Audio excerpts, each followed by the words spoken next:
Hezbollah लड़े या खुद लेबनान, दोनों के लिए इजराइल से टक्कर लेना आसान नहीं है। इजराइल का रक्षा बजट 244 करोड़ डॉलर का है तो लेबनान का 99.5 करोड़ डॉलर का। इजराइल की सेना में 1,70,000 जवान हैं तो लेबनान में 60,000। इजराइल की रिजर्व फोर्स 4,65,000 की है तो लेबनान की 36,000। इजराइल में अर्धसैनिक बल 35,000 है तो लेबनान में 65,000।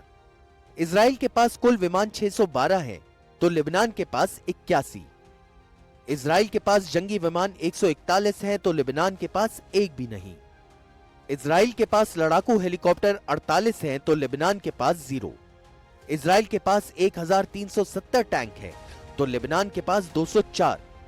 इजराइल के पास 43,407 हथियारबंद वाहन हैं तो लेबनान के पास 4,522। इजराइल के पास 650 तोपखाने हैं तो लेबनान के पास 84। इजराइल के पास मोबाइल रॉकेट प्रोजेक्टर 150 हैं तो लेबनान के पास 30। इजराइल के पास 67 नौसैनिक बेड़ा हैं तो लेबनान के पास 69। इजराइल के पास 5 पनडुब्बियां हैं तो लेबनान के पास एक भी नहीं।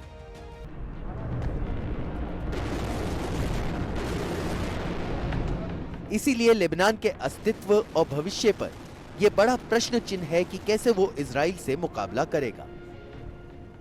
लेबनान की 2006 में भी लड़ाई इजराइल के साथ नहीं थी, पर फिर भी हिजबुल्लाह ने 2006 में एक बड़ी जंग लड़ी थी इजराइल के साथ।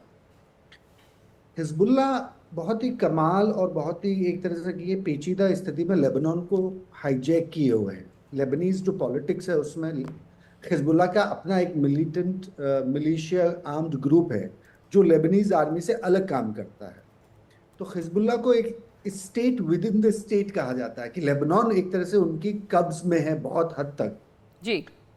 लेबनान की जो सरकार है, जो मैरोनाइट क्रिश्चियन कम्युनिटी है, जो शिया सुन्नी जो कम्युनिटी के दो बड़ी कम्युनिटी जो है जी, वो हिजबुल्लाह की इस लड़ाई से वास्ता रखते नहीं है। तो मेरे ख्याल से लड़ाई ये हिजबुल्लाह और इजराइल की होगी और इस लड़ाई में नुकसान बहुत होने वाले हैं।